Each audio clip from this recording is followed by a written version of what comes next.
હાય હું છું આકાશ ઝાલા. તમે મને જી, હેલારો, અફરાતફરી, ગુજ્જુભાઈ ધ ગ્રેટ જેવી ઘણી બધી ફિલ્મોમાં અભિનય કરતા જોયો હશે અને તમને બહુ જ ખૂબ હસાયા છે, ક્યાંક રડાયા છે અને ક્યાંક બીવડાયા છે. તો આજે હું તમારી જોડે વાત કરવા આવ્યો છું આરાધ્ય ક્લાસીસની. આરાધ્ય ક્લાસીસ એક એવું પ્લેટફોર્મ છે જ્યાં એક જ પ્લેટફોર્મની નીચે બોર્ડ, ગુજકેટ, જેડબલઈ અને નીટ નામની એક્ઝામની તૈયારીઓ બહુ સુંદર રીતે કરવામાં આવે છે. અને આ ક્લાસીસ સાથે મારા બહુ જ અંગત મિત્ર અલ્કેશ બારોટ જોડાયેલા છે.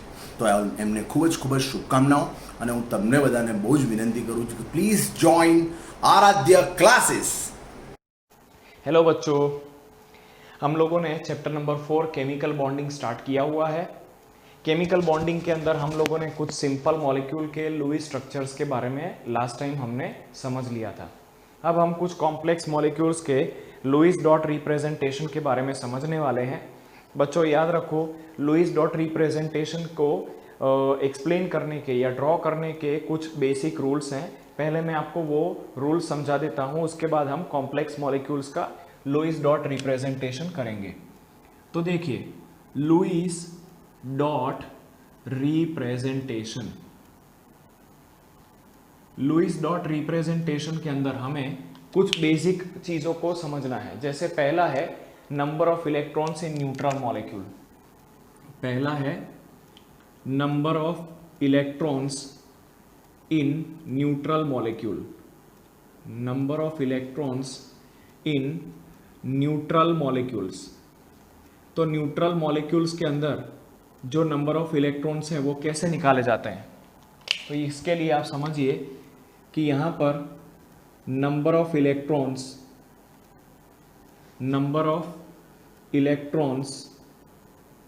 In neutral molecules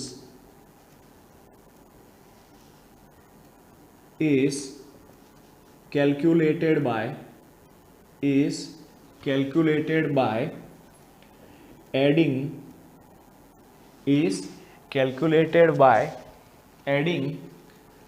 valence electrons of each atom, by adding valence electrons of each atom। Her atom का वैलेंस इलेक्ट्रॉन्स ऐड करके number of electrons in neutral molecules calculate किया जाता है। तो देखिए, number of electrons in methane neutral molecule is number of valence electrons of each atom. तो यहाँ पे कार्बन के वैलेंस इलेक्ट्रॉन्स कितने हैं? 4। हाइड्रोजन का वैलेंस इलेक्ट्रॉन 1 है, ऐसे 4 हाइड्रोजन एटम है।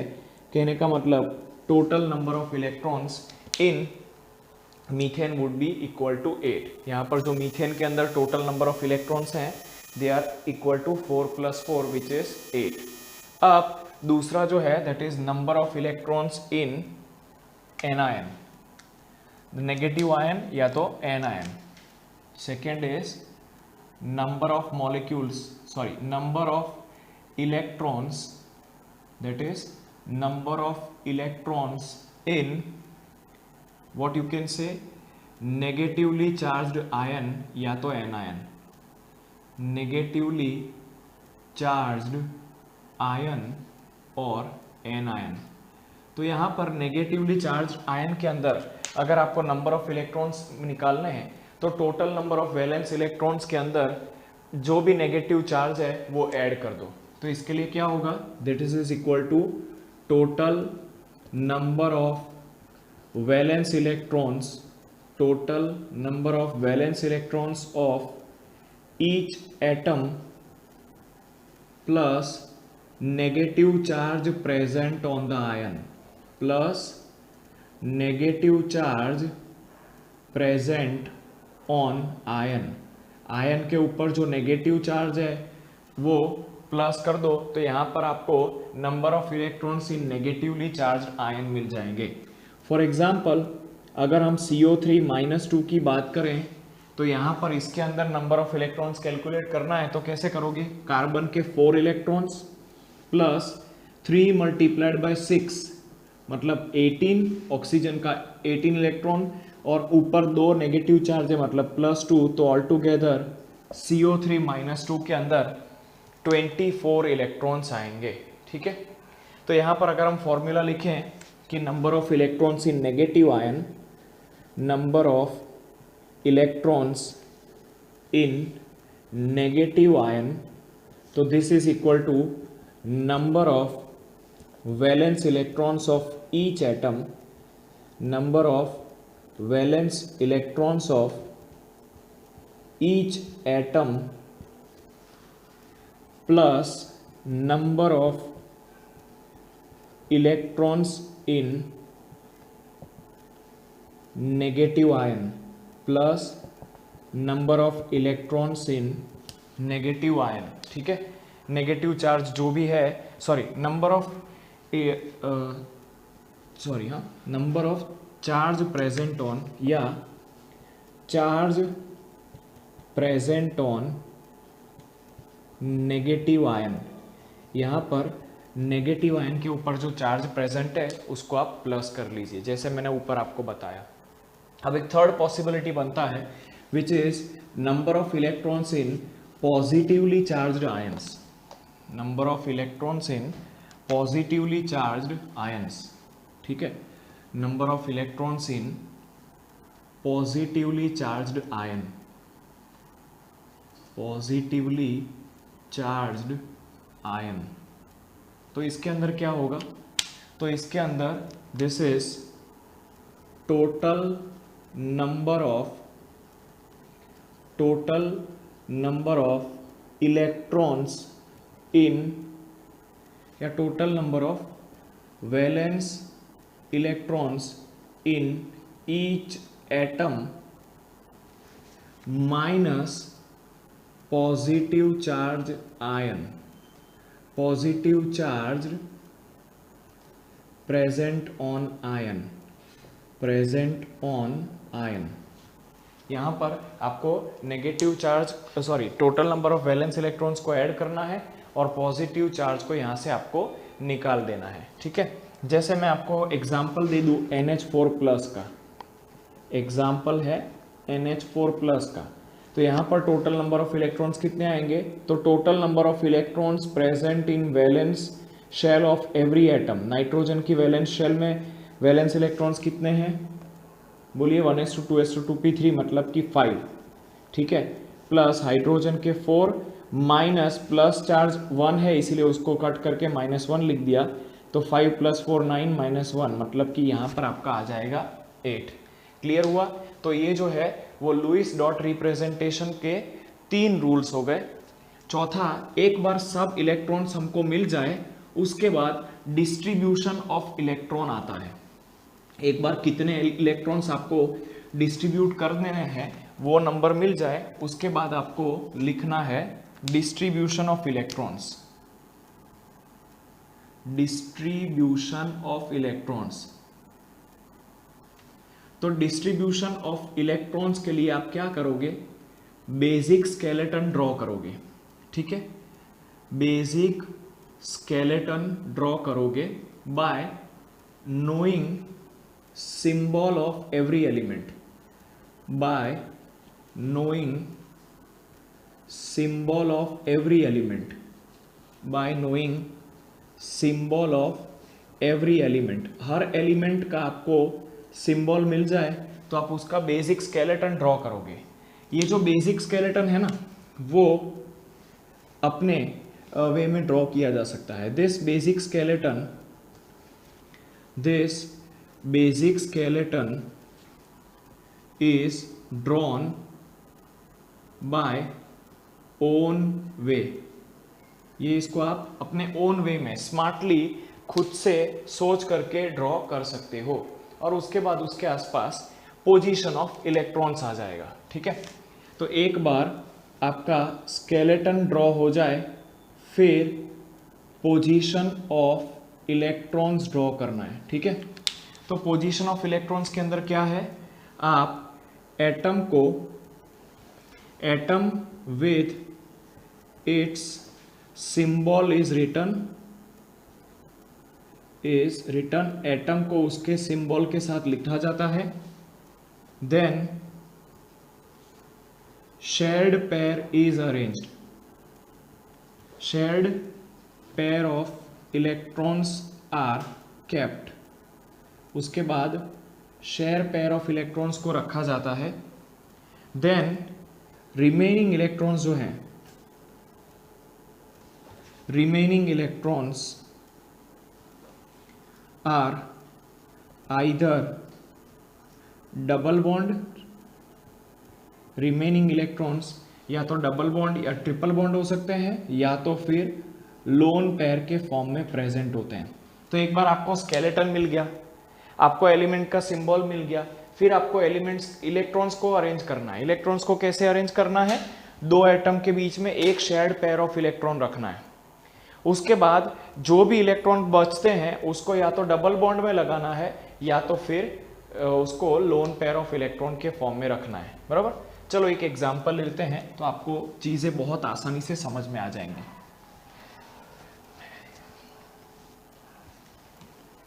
एग्जाम्पल ले रहा हूं मैं NF3 का, NF3 का। तो स्टेप नंबर 1 जो है वो कैलकुलेशन ऑफ वैलेंस इलेक्ट्रॉन्स है। यहां पर आप वैलेंस इलेक्ट्रॉन्स कैलकुलेट कर लीजिए। वैलेंस इलेक्ट्रॉन्स कितने हो जाएंगे? तो वैलेंस इलेक्ट्रॉन आपको समझ में आना चाहिए कि नाइट्रोजन के 5 है और फ्लोरीन के 7 है।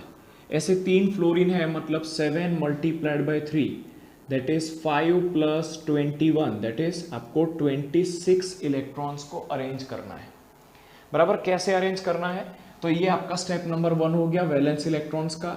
अब स्टेप नंबर 2 जो है वो बेसिक स्केलेटन है इनका। बेसिक स्केलेटन आपका ट्रायल एंड एरर मेथड होता है, समझना बच्चों। हाँ, वो हमको ट्रायल एंड एरर मेथड से मतलब एक बार ट्राई करना है, नहीं हो तो दूसरा, दूसरा हो तो तीसरा, इस तरीके से आपको सेट करना है। अब मैंने यहाँ पर हर एलिमेंट को उसके वैलेंस इलेक्ट्रॉन्स के साथ रख दिया है। मैं फ्लोरीन के इलेक्ट्रॉन्स को इस तरीके से क्रॉस से दिखा रहा हूँ और यहाँ पर जो नाइट्रोजन के इलेक्ट्रॉन्स हैं उनको मैं यहाँ पर आपको डॉट के फॉर्म में दिखा रहा हूँ। ठीक है। तो देखिए मैंने हर एलिमेंट के सिंबल को उसके वैलेंस इलेक्ट्रॉन्स के साथ बना के एक स्केलेटन कर दिया है। अब मुझे क्या करना है? Arrangement of electrons, last step, position of electrons. वो इस तरीके से रखना है कि हर एलिमेंट का ऑक्टेट पूरा हो जाए। तो देखिए मैं क्या कर रहा हूँ, इन तीनों को प्लस कर दो। ठीक है। चलिए प्लस वाला सिंबल हटा देता हूँ तो आपको कंफ्यूजन ना हो। इन तीनों को आप एड अप कर दो ताकि इन तीनों का ऑक्टेट पूरा हो जाए। तो आपको इतना समझ में आता है कि नाइट्रोजन को अगर 3 इलेक्ट्रॉन मिल जाए तो अपना ऑक्टेट पूरा कर लेगा। वो कैसे मिलेंगे? एक फ्लोरीन 1 इलेक्ट्रॉन तो 3 फ्लोरीन 3 इलेक्ट्रॉन देंगे। ऑन द अदर हैंड अगर फ्लोरीन को 1 इलेक्ट्रॉन मिल जाए, अगर फ्लोरीन को 1 इलेक्ट्रॉन मिल जाए तो उसकी भी ऑक्टेट पूरी हो सकती है। क्लियर है? तो देखिए इस तरीके का चीज आपको मिलने वाला है। यहाँ पर मैंने नाइट्रोजन रख दिया, ठीक है, यहाँ पर उनके इलेक्ट्रॉन्स को रख दिया और अब मैं फ्लोरीन के इलेक्ट्रॉन्स को यहाँ पर रख रहा हूँ। ठीक है। थोड़ा सा बड़ा स्ट्रक्चर ड्रॉ करता हूँ तब आपको लोगों को क्लियरली समझ में आएगा। देखिए स्टेप नंबर 1 में मैंने वैलेंस इलेक्ट्रॉन्स काउंट किए, स्टेप नंबर 2 में मैंने उनका स्केलेटन ड्रॉ किया, स्टेप नंबर 3 में उनके वैलेंस इलेक्ट्रॉन्स को अरेंज किया और स्टेप नंबर 4 में अब इलेक्ट्रॉन्स की पोजीशन को अरेंज करूंगा। तो देखो यहाँ पर क्या मिल रहा है मुझे। यहाँ पर मैंने नाइट्रोजन लिखा, नाइट्रोजन के इलेक्ट्रॉन्स को भी यहाँ पर दिखा दिया मैंने। ठीक है। अब फ्लोरीन के इलेक्ट्रॉन्स को क्रॉस मार्क से दिखा देता हूँ।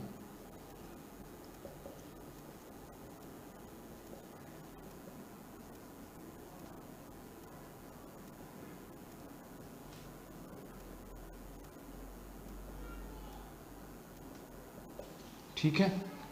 तो ये आपका स्ट्रक्चर तैयार हो गया।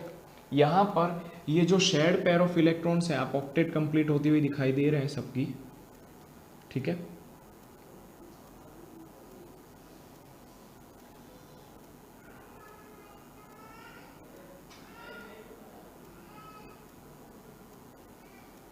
यहाँ पर इस तरीके से आपको ऑक्टेट कंप्लीट होती हुई दिखाई दे रही है और जो नाइट्रोजन है उसकी भी ऑक्टेट कंप्लीट हो रही है। अब आप देख सकते हैं कि अगर एक पेयर ऑफ इलेक्ट्रॉन है तो उसको एक सिंगल बॉन्ड बोला जाता है।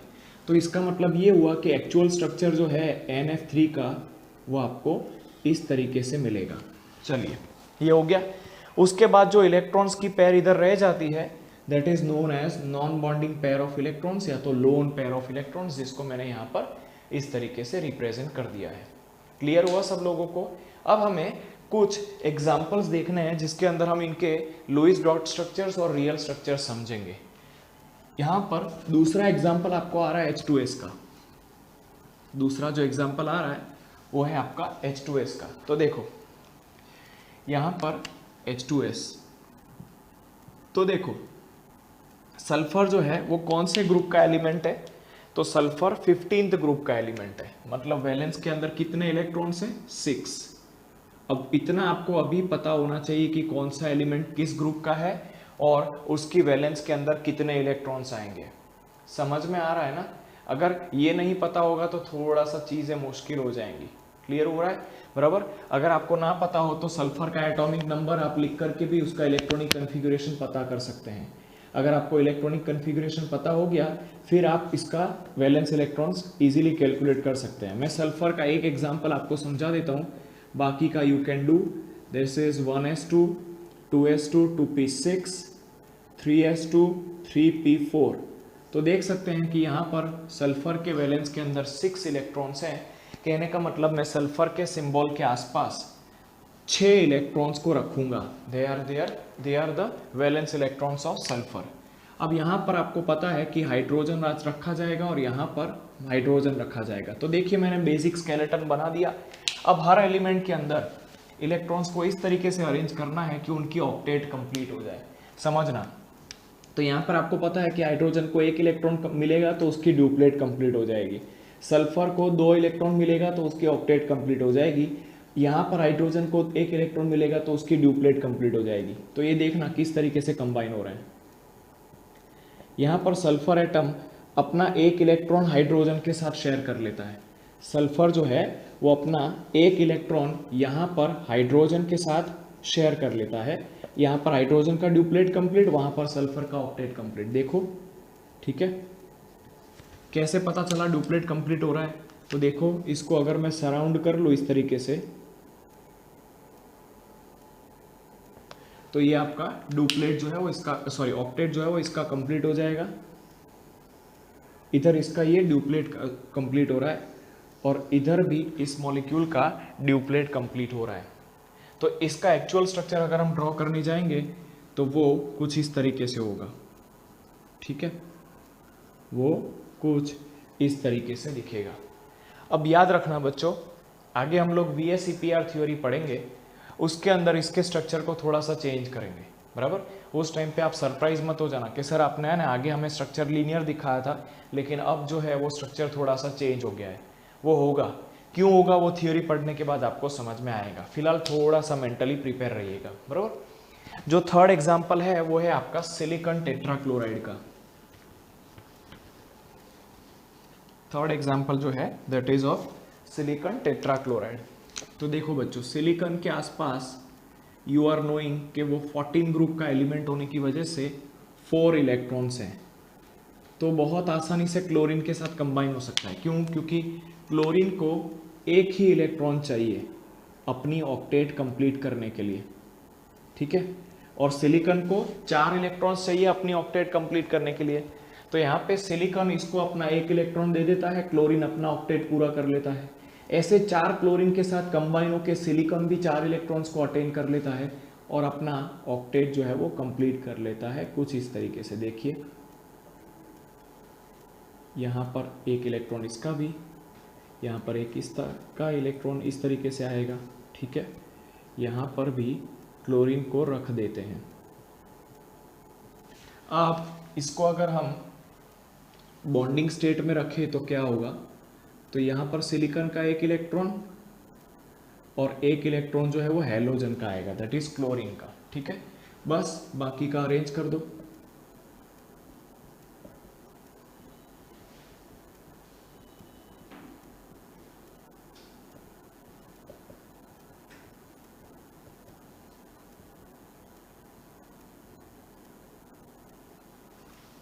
अगर हम इसका ऑक्टेट वाइज स्ट्रक्चर देखने जाएंगे तो कुछ इस तरीके से होगा। इस क्लोरीन का ऑक्टेट पूरा, इस क्लोरीन का ऑक्टेट पूरा है, इस क्लोरीन का ऑक्टेट पूरा, यहाँ पर इस क्लोरीन का ऑक्टेट कंप्लीट और बीच में आपके सिलिकॉन का भी ऑक्टेट कंप्लीट हो रहा है। ठीक है, तो जो रियल स्ट्रक्चर है वो आपका इस तरीके से दिखेगा। Real structure will look like this, silicon tetra chloride. Clear हुआ बोलो बच्चों? ठीक है, अब हम बढ़ते हैं नेक्स्ट एग्जाम्पल की तरफ, विच इज बेरिलियम फ्लोराइड। ठीक है,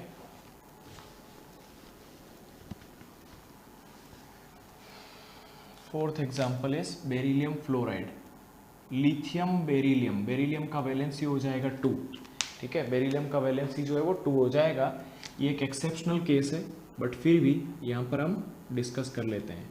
तो ये बेरिलियम को उसके वैलेंस इलेक्ट्रॉन्स के साथ दिखा दिया, फ्लोरीन को उसके वैलेंस इलेक्ट्रॉन्स के साथ दिखा दिया, यहाँ पर दूसरे फ्लोरीन को उसके वैलेंस इलेक्ट्रॉन से दिखा दिया। तो देखो step number 1, total number of valence electrons. अब मैं काउंट नहीं करता हूँ, बराबर? क्यों? क्योंकि सिंबल के साथ जब वैलेंस इलेक्ट्रॉन्स लिखते हैं तो वो अपने आप आ ही जाता है।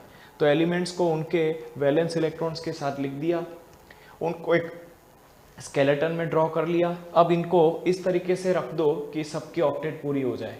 बट ध्यान से समझना, एक एक्सेप्शनल केस है, यहाँ पर बेरिलियम की ऑक्टेट पूरी नहीं होगी।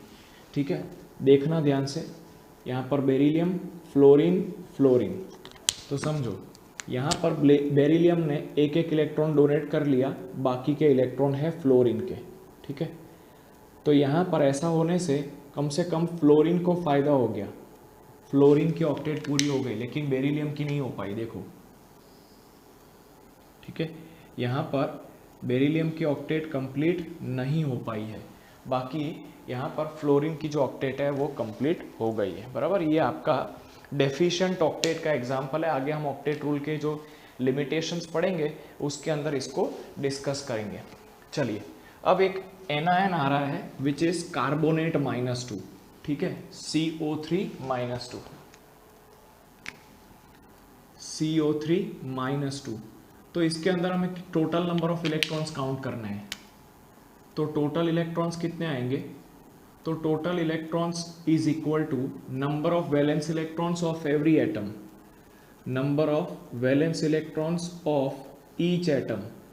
हर एटम का वैलेंस इलेक्ट्रॉन्स कैलकुलेट करो, प्लस चार्ज, क्योंकि नेगेटिव चार्ज है ना इसीलिए plus charge present on anion. जो एनायन के ऊपर का चार्ज प्रेजेंट है उसको लिख दो। तो यहाँ पर कार्बन के वैलेंस इलेक्ट्रॉन्स कितने हैं? 4। एक ऑक्सीजन के कितने इलेक्ट्रॉन है? 6। ऐसे 3 है, मतलब 18। तो वैलेंस इलेक्ट्रॉन्स हो गए 4 + 18। चार्ज प्रेजेंट ऑन आयन है 2। तो यहाँ पर आपका ऑल टुगेदर कितने इलेक्ट्रॉन्स अरेंज करने हैं आपको? 24। अब देखो बच्चों, इसको इस तरीके के स्ट्रक्चर को लिखने का मैं आपको एक शॉर्ट ट्रिक बताता हूँ। बराबर, ये एग्जाम में आपको किस तरीके से लिखना है। तो देखो, कार्बन, ऑक्सीजन, ऑक्सीजन मैंने इस तरीके से अरेंज कर दिया। अब आपको पता है कि कार्बन की जो वैलेंसी होती है वो 4 होती है। तो यहाँ पर CO3 होने की वजह से एक और ऑक्सीजन यहाँ पर रख देता हूँ। तो यहाँ पर आपको इतना तो पता चलेगा कि कार्बन और ऑक्सीजन के बीच में एक एक बॉन्ड तो कम से कम आएगा ही। अब कार्बन की जो वैलेंसी होती है वो 4 होती है, कार्बन की वैलेंसी 4 होती है, तो इतनी बात पक्की है कि यहाँ पर एक बॉन्ड दूसरा आएगा। अब क्या करो, एलिमेंट्स को ऐसे के ऐसे ही रख दो। ठीक है, रख दिया। अगर एक बॉन्ड है तो 2 इलेक्ट्रॉन्स रखो, एक बॉन्ड है तो 2 इलेक्ट्रॉन रखो। तो यहाँ पर दोनों में एक एक इलेक्ट्रॉन है, सॉरी एक एक बॉन्ड है तो मैंने 2 इलेक्ट्रॉन रख दिए। 2 बॉन्ड है तो 4 इलेक्ट्रॉन रखो, 2 बॉन्ड है तो 4 इलेक्ट्रॉन रखो। चलो, ये भी समझ में आ गया। अब हर एलिमेंट की ऑक्टेट पूरी हो जाए इस तरीके से इलेक्ट्रॉन्स को अरेंज करो। तो देखो, यहाँ पर ऑक्सीजन की ऑक्टेट कंप्लीट करने के लिए 8 इलेक्ट्रॉन चाहिए, 2 तो है ही, बाकी के 6 रख दो। चलो, रख दिए। यहाँ पर बाकी के 6 रख दो, क्योंकि 2 तो है ही। यहाँ पर 4 हैं, मतलब दूसरे 4 रख दो। क्लियर हुआ? अब टोटल इलेक्ट्रॉन्स काउंट करो बच्चों, देखो कितना हो रहा है। 1 2 3 4 5 6 7 8 9 10 11 12 13 14 15 16 17 18 19 20 21 22 23 24 हो गया। देखो टोटल नंबर ऑफ इलेक्ट्रॉन्स 24 आया। ये ट्रिक बहुत ही ज़्यादा इफेक्टिव है। आपको इसको पीछे नोटबुक के पीछे करना है, रफ में आपको मेन आंसर में तो सिर्फ इसी को ही रिपोर्ट करना है। हाँ? गलती से यहाँ से इधर मत पहुँच जाना वरना मार्क्स कट हो जाएंगे। ये जस्ट मैंने आपको जल्दी से जल्दी आप आंसर लिख पाओ इसके लिए ट्रिक बताया है। अब समझो यहाँ पर जो चार्ज दिया हुआ है वो -2 है, यहाँ पर चार्ज -2 दिया हुआ है, एनायन है, तो एनायन के लिए जनरली हम लोग इस तरीके का ब्रैकेट बनाते हैं, क्योंकि एनायंस या कैटायंस अनस्टेबल होते हैं, उनको इस तरीके के एक स्क्वायर ब्रैकेट में लिखा जाता है और उसके ऊपर का जो चार्ज है वो इस तरीके से ब्रैकेट के ऊपर लिखा जाता है। क्लियर हुआ? अब इसका जो रियल स्ट्रक्चर है ना वो इस तरीके से दिखेगा, देखना C, यहाँ पर डबल बॉन्ड O -2। बोलो क्लियर हुआ सब लोगों को? तो ये हो गया आपका लुईस स्ट्रक्चर। अगर आप इसकी ऑक्टेट वाइज पिक्चर देखना चाहें तो वो भी दिखा सकते हैं, उसमें कोई इशू नहीं है। ये रहा, इसकी ऑक्टेट यहाँ पर पूरी हो रही है और यहाँ पर इसकी ऑक्टेट पूरी हो रही है। आई एम सॉरी, एक मिनट।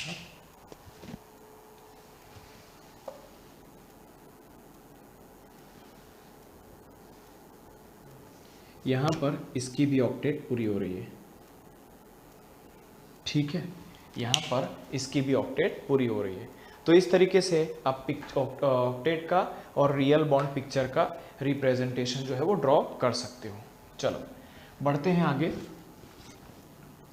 जो नेक्स्ट आपको सिस्टम दी हुई है वो है आपका फॉर्मिक एसिड। फॉर्मिक एसिड, तो फॉर्मिक एसिड के अंदर क्या होता है, स्ट्रक्चर होता है HCOH। मैंने आपको जो ट्रिक बताया उसके हिसाब से पहले एटम्स को अरेंज कर दो। पहले नंबर ऑफ वैलेंस इलेक्ट्रॉन्स को कैलकुलेट कर लो। चलो वैलेंस इलेक्ट्रॉन्स या टोटल नंबर ऑफ इलेक्ट्रॉन्स, ये क्योंकि न्यूट्रल एटम है, total number of electrons is equal to number of valence electrons of each atom, number of valence electrons of each atom। Her atom के ऊपर जो number of valence electrons present होते हैं वो, बराबर। तो यहाँ पर H के ऊपर 1 इलेक्ट्रॉन है, 1 वैलेंस इलेक्ट्रॉन। कार्बन के ऊपर 4, 2 ऑक्सीजन है तो 8 + 8। हाइड्रोजन के ऊपर अगेन 1, तो नंबर ऑफ वैलेंस इलेक्ट्रॉन कितने आएंगे, 1 + 4 5, 5 और 8 कितना होता है 13, 13 और 8 21, और यहाँ पर आपका इलेक्ट्रॉन्स आएगा 22। वापस से काउंट कर लो एक बार ताकि गलती ना हो। यहाँ पर 1, कार्बन में 4, ऑक्सीजन में 8, ऑक्सीजन में 8 और हाइड्रोजन में 1। तो यहाँ पर 16, 17, 17 और 1 18, 18 और 4 22 इलेक्ट्रॉन्स आपको फॉर्मिक एसिड के अंदर अरेंज करने हैं। तो मैंने आपको ट्रिक बताया था उस हिसाब से कर दो। यहाँ पर HCOH, 1 ऑक्सीजन आ गया, 1 ऑक्सीजन इधर आएगा। पहले सबको सिंगल सिंगल बॉन्ड दे दो।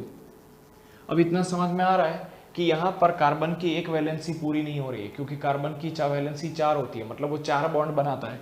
यहाँ पर 3 बॉन्ड ही बन रहे हैं। अब मुझे बताओ क्या यहाँ पे बॉन्ड बन सकता है, यहाँ पे नहीं, क्योंकि हाइड्रोजन जो है वो 2 बॉन्ड नहीं बना सकता। यहाँ पे भी नहीं बन सकता, क्यों, क्योंकि ऑक्सीजन ज़्यादा से ज़्यादा 2 ही बॉन्ड बना सकता है। तो बॉन्ड जो है वो यहीं पर ही बनेगा, क्योंकि ऐसा होने से ऊपर वाले ऑक्सीजन के भी 2 बॉन्ड बन जाएंगे और नीचे वाले कार्बन के भी 4 हो जाएंगे। अब इसका लुईस स्ट्रक्चर बना दो। लुईस स्ट्रक्चर कैसे बनाना है, तो एटम्स को अपनी जगह पे रखो, एटम्स को अपनी जगह पे रखो। 1 बॉन्ड हो वहाँ पर 2 इलेक्ट्रॉन लिखाओ, ठीक है। जहाँ पर 2 बॉन्ड हो वहाँ पर 4 इलेक्ट्रॉन दिखाओ। तो यहाँ पर देखिए ऐसा करने से इस हाइड्रोजन की ड्यूप्लेट पूरी हो गई, इस कार्बन की 1 2 3 4 5 6 7 8 ऑक्टेट पूरी हो गई, बराबर। इस ऑक्सीजन की ऑक्टेट पूरी नहीं हुई है, तो यहाँ पर ऑक्टेट पूरी करने के लिए 4 इलेक्ट्रॉन्स ऐड कर दो। इलेक्ट्रॉन तब तक ऐड करते रहने जब तक ऑक्टेट पूरी नहीं हो जाए। इस हाइड्रोजन की ड्यूप्लेट पूरी हो गई है। अब total number of electrons count कर लो, 1 2 3 4 5 6 7 8 9 10 11 12 13 14, ठीक है। तो यहाँ पर आपके 14 इलेक्ट्रॉन्स ही हुए। अब यहाँ पर ध्यान से देखो तो आपके यहाँ पर ऑक्सीजन के ऊपर 6 इलेक्ट्रॉन्स और अरेंज करने हैं आपको। क्यों, क्योंकि 4 इलेक्ट्रॉन्स आपको और भी पुटअप करने हैं। क्यों, क्योंकि यहाँ पर ऑक्सीजन की जो ऑक्टेट है वो कंप्लीट नहीं हुई है। अब इलेक्ट्रॉन्स को काउंट करोगे तो समझ में आएगा कि यहाँ पर 2, 4, 6, 8, 10, 12, 14, 16, 18, ठीक है। अब यहाँ पर काउंट करो कितने हो रहे हैं, 8 और 8 16, 16 और 1 17, 17 और 4 21 और 22। तो देखो यहाँ पर आपके ओनली 18 इलेक्ट्रॉन्स हो रहे हैं और यहाँ पर आपके कितने इलेक्ट्रॉन्स हो रहे हैं, 22। एक बार वापस से काउंट कर लो, हाइड्रोजन का 1, कार्बन का 4, 2 ऑक्सीजन का, यस यहाँ पर हमने ऑक्सीजन के इलेक्ट्रॉन्स को 8 काउंट किया है, बट वो होना चाहिए 6 और 6, ठीक है। तो 6 और 1 7, 7 और 6 13, 13 और 4 17, 17 और 1 18, ठीक है। तो बच्चों यहाँ पर 18 इलेक्ट्रॉन्स आने चाहिए थे। अब हम चेक कर लेते हैं कि 18 इलेक्ट्रॉन्स आ रहे हैं कि नहीं। 1 2 3 4 5 6 7 8 9 10 11 12 13 14 15 16 17 18, ऑक्टेट पूरी हो गई है। क्लियर हुआ।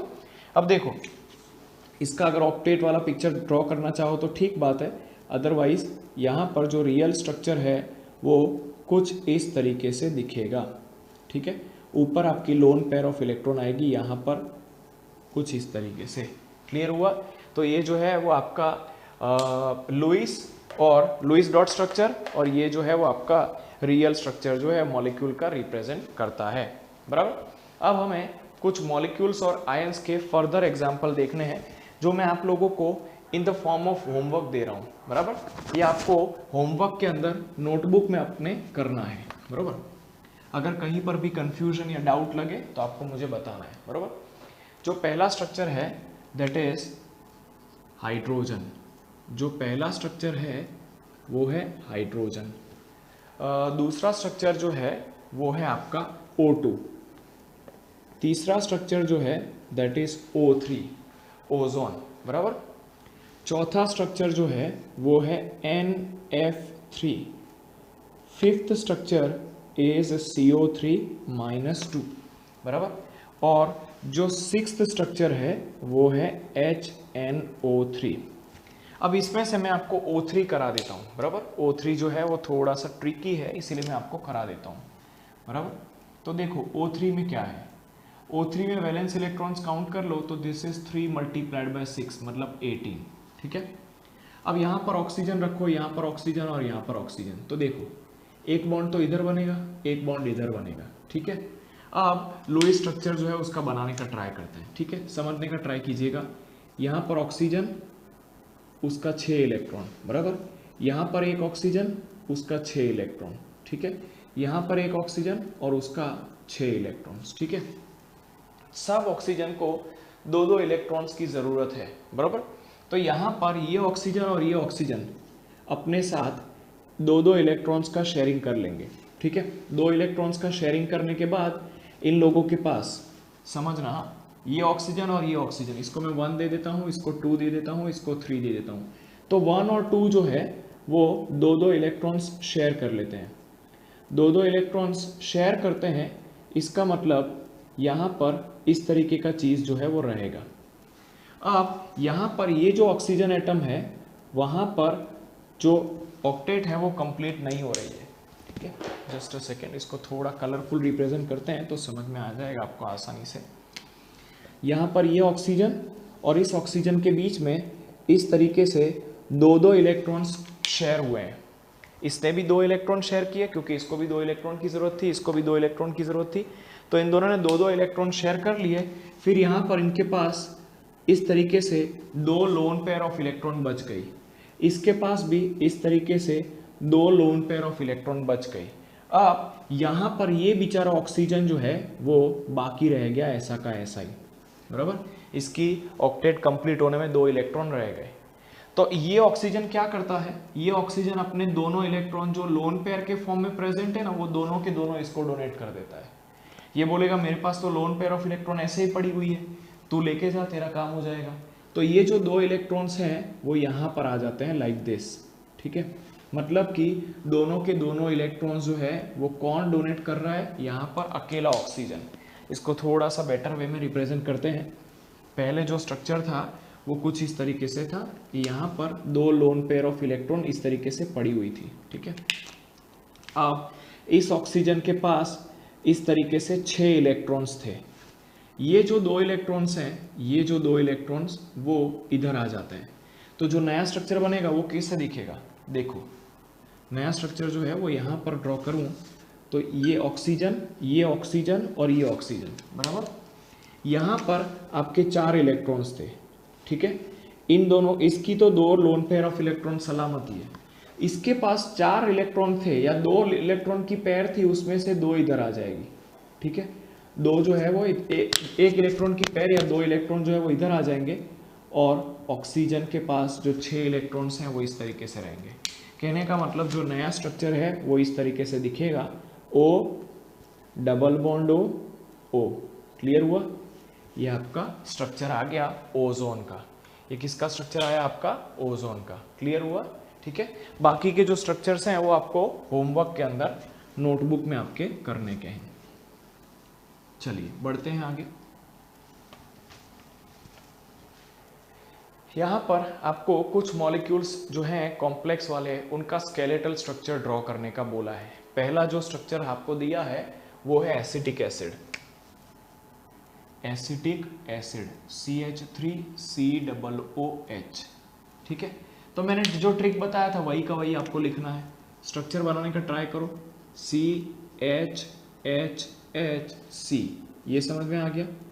देखो इस तरीके से, यहाँ पर O, यहाँ पर H, कार्बन का वैलेंसी 4 होता है, यहाँ पर 3 ही कंप्लीट हो रहा है तो इसको 4 कंप्लीट कर दो, बस। ये स्मार्ट तरीके से इसका स्ट्रक्चर बना दो। अब और कुछ नहीं करना है, एटम्स को अपनी जगह पे रखो, जहाँ पर है वहाँ से बिल्कुल हिलाने की ज़रूरत नहीं है, बराबर। जहाँ पर सिंगल बॉन्ड है वहाँ पर 2 इलेक्ट्रॉन रखो। तो इस कार्बन और हाइड्रोजन के बीच में सिंगल बॉन्ड है तो 2 इलेक्ट्रॉन रखा। चलो यहाँ पर सिंगल बॉन्ड है तो 2 इलेक्ट्रॉन रखा, यहाँ पर सिंगल बॉन्ड है तो 2 इलेक्ट्रॉन रखा, यहाँ पर भी सिंगल बॉन्ड है तो 2 इलेक्ट्रॉन रखा। अच्छा, यहाँ पर सिंगल बॉन्ड 2 इलेक्ट्रॉन, यहाँ पर डबल बॉन्ड है तो 2 2 ज़ा 4 इलेक्ट्रॉन्स, ठीक है, 4 इलेक्ट्रॉन्स। अब यहाँ पर ऑक्सीजन के और हाइड्रोजन के बीच में 2 इलेक्ट्रॉन्स हैं, ठीक है। अब चेक कर लो कि सबकी ऑक्टेट पूरी हो रही है। जिसकी नहीं हो रही है उसके ऊपर लोन पेयर ऑफ इलेक्ट्रॉन दे दो। देखो इस हाइड्रोजन की ड्यूप्लेट पूरी हो गई है, बराबर। चलो ड्रॉ कर दो। इस हाइड्रोजन की ड्यूप्लेट पूरी हो गई है, चलो इसको भी सर्कल में ड्रॉ कर दो। इस हाइड्रोजन की ड्यूप्लेट पूरी हो गई है, इसको स्ट्रक्चर में ड्रॉ कर दो। इस कार्बन की ऑक्टेट पूरी हो गई है, देखो, चलो इसका भी हिसाब पूरा। अब इस कार्बन की ऑक्टेट पूरी हो गई है, देखो 1 2 3 4 5 6 7 8, तो इसको ड्रॉ कर दो लाइक दिस, बराबर है। अब ध्यान से देखो, इस ऑक्सीजन के पास 4 इलेक्ट्रॉन्स है, मतलब उसकी ऑक्टेट पूरी होने में अभी भी 4 इलेक्ट्रॉन्स बाकी है। तो यहाँ पर 4 इलेक्ट्रॉन्स को इस तरीके से लोन पेयर ऑफ इलेक्ट्रॉन के फॉर्म में रख दो। तो यहाँ पर आपके पास इस तरीके का आएगा, बराबर। इस ऑक्सीजन के पास 4 इलेक्ट्रॉन है तो 4 इलेक्ट्रॉन और दे दो, ठीक है। यहाँ पे उसकी ड्यूप्लेट पूरी हो गई और यहाँ पर इसके अंदर इसकी ऑक्टेट पूरी हो गई, देखो, ठीक है। तो ये जो स्ट्रक्चर हुआ वो आपका रियल स्ट्रक्चर आया। यहाँ पे आप देखो ऑक्सीजन के ऊपर 2 लोन पेयर ऑफ इलेक्ट्रॉन है तो रियल स्ट्रक्चर में यहाँ पे 2 लोन पेयर दे दो। यहाँ पे भी 2 लोन पेयर है तो यहाँ पर भी आप 2 लोन पेयर ऑफ इलेक्ट्रॉन्स को सेट कर दो। बोलो क्लियर हुआ? ठीक है, चलो बढ़ते हैं आगे। अब हमारा जो नेक्स्ट टॉपिक है that is concept of formal charge, ठीक है, concept of formal charge. Just a second, concept of formal charge चालू करते हैं। चलिए डन, बराबर। ये आपका लुईस स्ट्रक्चर पूरा होता है यहाँ पर।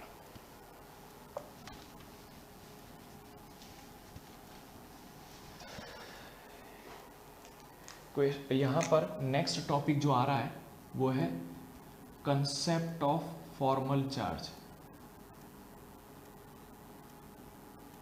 फॉर्मल चार्ज, तो फॉर्मल चार्ज किसको बोलते हैं? तो फॉर्मल चार्ज को डिफाइन करने के लिए हम ऐसा बोलते हैं कि सबसे पहले तो किसी भी स्ट्रक्चर का लुईस डॉट स्ट्रक्चर जो है वो डिसाइड कर लो। लुईस डॉट स्ट्रक्चर डिसाइड करने के बाद जो भी चार्ज किसी भी एटम के ऊपर आता है उसको उसका फॉर्मल चार्ज बोला जाता है। देखो, the charge present on every atom in Lewis dot structure. Lewis dot structure is known as formal charge. Is known as formal charge FC.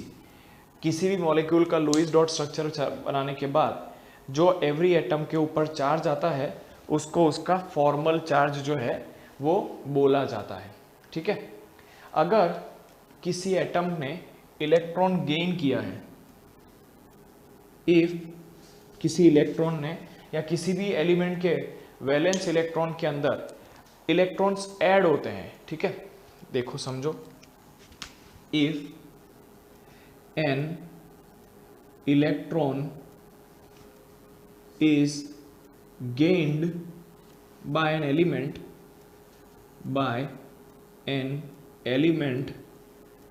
the formal charge is equal to negative। अगर कोई भी element electron को gain करता है या electrons उसके नज़दीक आते हैं तो the formal charge of the element is negative. ठीक है, और उसका उल्टा, अगर इलेक्ट्रॉन किसी एटम से दूर जाते हैं तो उसका जो फॉर्मल चार्ज है वो पॉजिटिव आता है, जो उसका फॉर्मल चार्ज है उसको हम नेगेटिव आता है। ठीक है, अब यहाँ पर फॉर्मल चार्ज को कैलकुलेट करने का मैं आप लोगों को फॉर्मूला बता रहा हूँ। Formal charge on any atom, याद रखिएगा ये बहुत ही इंपॉर्टेंट फॉर्मूला है। तो पहला आएगा टोटल नंबर ऑफ, या simple number of valence electrons in neutral state. Neutral state में जो नंबर ऑफ वैलेंस इलेक्ट्रॉन्स हैं किसी भी एटम में उसको इस ब्रैकेट के अंदर लिख देना है, minus total number of electrons in lone pair, minus total number of electrons in lone pair minus 1/2 total number of electrons in bond pair। ठीक है, देखिए formula, total number of electrons in neutral state minus total number of electrons in lone pairs that is non bonding pairs minus, या LP की जगह पे यहाँ पर आप NBP भी लिख सकते हैं, NBP मतलब non bonding pair of electrons, minus 1/2 total number of bonding या तो शेयर्ड इलेक्ट्रॉन्स। अब इसका अगर हमें शॉर्ट में फॉर्मूला लिखना है तो ये हो जाएगा VE माइनस, यहाँ पर ये कंटेंट जो नीचे लिख रहा हूँ वो दिख रहा है ना कैमरामैन, यहाँ पर जो नीचे कंटेंट दिख रहा हूँ वो valence electrons, total electrons in shared pair मतलब NE, A number of electrons in LP, minus यहाँ पर आपका आएगा NE इन BP। ठीक है, VE minus NE LP minus 1/2 NE BP। Clear हुआ? चलो एक एग्जाम्पल लेते हैं तो फॉर्मल चार्ज का जो चीज़ है वो और भी क्लियर हो जाएगा। मैं एग्जाम्पल के फॉर्म में आपका ले रहा हूं ओजोन। तो इसके लिए सबसे पहले आपके पास इसका लुईस डॉट स्ट्रक्चर होना चाहिए। तो लुईस डॉट स्ट्रक्चर में क्या है, यहाँ पर आपके पास लोन पेयर ऑफ इलेक्ट्रॉन है, यहाँ पर आपके पास इस तरीके से लोन पेयर ऑफ इलेक्ट्रॉन है और यहाँ पर इस तरीके से लोन पेयर ऑफ इलेक्ट्रॉन है। पहले आपको सबसे पहले तो इसका करेक्ट लुईस स्ट्रक्चर रिप्रेजेंट करना है। उसके बाद क्योंकि तीनों के तीनों ऑक्सीजन है ना, हम इनको अलग करने के लिए 1 2 3 नंबर दे देते हैं। अब हम देखते हैं फॉर्मल चार्ज ऑन ऑक्सीजन 1। ठीक है, फॉर्मल चार्ज हम लोग कैलकुलेट करते हैं किसके ऊपर, ऑक्सीजन एटम 1 के ऊपर। तो फॉर्मूला क्या था, तो फॉर्मूला था valence electrons minus NeLp minus 1/2 NeBp।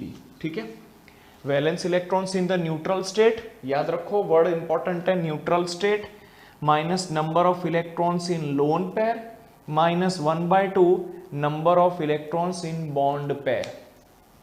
अब यहां पर ऑक्सीजन के स्टेट में या ऑक्सीजन के न्यूट्रल स्टेट में वैलेंस इलेक्ट्रॉन्स कितने होते हैं बच्चों, 6, माइनस यहां पर लोन पेयर ऑफ इलेक्ट्रॉन्स कितने हैं, 4, तो यहां पर इलेक्ट्रॉन्स 4 आएंगे, पेयर नहीं गिननी है, इलेक्ट्रॉन गिनने हैं, minus 1/2 number of electron, bond pair में कितने हैं, तो 2 बॉन्ड है मतलब 4 इलेक्ट्रॉन्स होंगे। क्लियर हुआ, तो यहां पर जो आंसर है वो आएगा 6 - 4 - 2, इसका मतलब हो जाएगा 0। ठीक है, तो फॉर्मल चार्ज ऑन 1 कितना आया, 0। ठीक है, इसको मैं यहां पर ब्रैकेट के अंदर लिख देता हूं, formal charge on oxygen 1 is equal to 0। ठीक है, अब हम लोग फॉर्मल चार्ज ऑन नंबर 2 गिनते हैं। ठीक है, नंबर 2 के ऊपर कितना फॉर्मल चार्ज आता है, तो देखो न्यूट्रल स्टेट में वैलेंस इलेक्ट्रॉन तो 6 ही रहेंगे, लोन पेयर के अंदर 2 इलेक्ट्रॉन्स हैं, बॉन्ड पेयर में 1 2 3 बॉन्ड है मतलब 6 इलेक्ट्रॉन्स आएंगे, 3 2 6, तो यहाँ पर क्या हो जाएगा 6 - 2 - 3, तो इसका आंसर आएगा 1। क्लियर हुआ, तो इसका मतलब कि formal charge on O2 is equal to 1, बराबर, ऑक्सीजन 2 है ना, उसके ऊपर आपका कितना आया, 1। ये आपको O2 के साथ कंफ्यूज नहीं करे, इसलिए मैंने इस तरीके से इसको लिख दिया है। अब हम लोग थर्ड के ऊपर कैलकुलेट करते हैं, बराबर, third formal charge on oxygen 3, तो ऑक्सीजन 3 में फॉर्मल चार्ज में यहाँ पर वैलेंस इलेक्ट्रॉन तो 6 ही है, यहाँ पर लोन पेयर के इलेक्ट्रॉन्स 6 हैं, 3 पेयर है मतलब 6 इलेक्ट्रॉन्स, माइनस बॉन्ड एक ही है मतलब इलेक्ट्रॉन आएंगे 2, तो ये हो गया 6 - 6 - 1, तो इसका मतलब 0 -1, इसका मतलब आंसर आया -1। तो कहने का मतलब जो फॉर्मल चार्ज ऑन O3 है दैट इज इक्वल टू -1, तो ओवरऑल आंसर जो आया फॉर्मल चार्ज का वो देखिए 0 आया। अगर किसी भी मॉलिक्यूल के ऊपर फॉर्मल चार्ज 0 आता है तो मॉलिक्यूल जो है वो स्टेबल माना जाता है, याद रखना, किसी भी मॉलिक्यूल के ऊपर फॉर्मल चार्ज 0 आता है तो उस मॉलिक्यूल को हम स्टेबल मानते हैं। ठीक है, तो ये मैंने आपको O3 के एग्जाम्पल की मदद से फॉर्मल चार्ज बता दिया। एक और एग्जाम्पल लेते हैं ताकि आपको कंसेप्ट एकदम क्लियर हो जाए, बराबर, जो CO3 - 2 का है। मैंने इस वर्ड को याद रखना, जो स्टेटमेंट दिया है ना उसको, कि किसी भी मॉलिक्यूल के ऊपर अगर ओवरऑल फॉर्मल चार्ज 0 है तो वो मॉलिक्यूल जो है वो स्टेबल माना जाता है, उस मॉलिक्यूल को हम बोलते हैं स्टेबल मॉलिक्यूल। ठीक है, अब जो एग्जाम्पल ले रहे हैं वो है CO3 - 2 का। ठीक है, तो हमें सबसे पहले तो CO3 - 2 का correct Lewis dot structure represent करना है, बराबर, तो यहां पर मैंने इसका लुईस डॉट स्ट्रक्चर जो है वो रिप्रेजेंट कर दिया। यहां पर आपके पास 3 लोन पेयर ऑफ इलेक्ट्रॉन है, यहाँ पर आपके पास 3 लोन पेयर ऑफ इलेक्ट्रॉन है, और यहाँ पर आपके पास 2 लोन पेयर ऑफ इलेक्ट्रॉन है। ये करेक्ट स्ट्रक्चर हुआ CO3 - 2 का। इस ऑक्सीजन को 1 बोलता हूँ, इसको 2 बोलता हूँ और इसको 3 बोलता हूँ। सबसे पहले formal charge on oxygen 1 calculate करते हैं। तो फॉर्मूला क्या था, number of valence electrons in neutral state minus number of electrons in lone pair minus 1/2 number of electrons in bonding pair, that is BP, number of electrons in bonding pair, that is BP। अब यहाँ पर valence electrons कितने हैं oxygen के अंदर, तो उसके अंदर हमेशा न्यूट्रल स्टेट में 6 ही होते हैं, देखने की ज़रूरत नहीं है। लोन पेयर के इलेक्ट्रॉन्स भी 6 हैं, minus 1/2 number of electrons bonding pair में 2 हैं, तो यहाँ पर हो जाएगा 0 - 1, मतलब ये आंसर आएगा -1। जो भी आंसर आ रहा है ना उधर इसको इधर लिख देते हैं कि भाई formal charge on oxygen 1 is coming as -1। ठीक है, अब ऑक्सीजन 2 के ऊपर का फॉर्मल चार्ज कैलकुलेट कर लेते हैं। फॉर्मल चार्ज ऑन ऑक्सीजन 2, तो यहाँ पर वैलेंस इलेक्ट्रॉन्स कितने आएंगे? तो ये वैलेंस इलेक्ट्रॉन तो हमेशा 6 ही आएंगे। लोन पेयर जो है वो 4 इलेक्ट्रॉन्स हैं, 2 पेयर है मतलब 4 इलेक्ट्रॉन्स, और 2 बॉन्ड्स हैं, 2 बॉन्ड्स। इसका मतलब ये हुआ कि 4 इलेक्ट्रॉन्स आएंगे।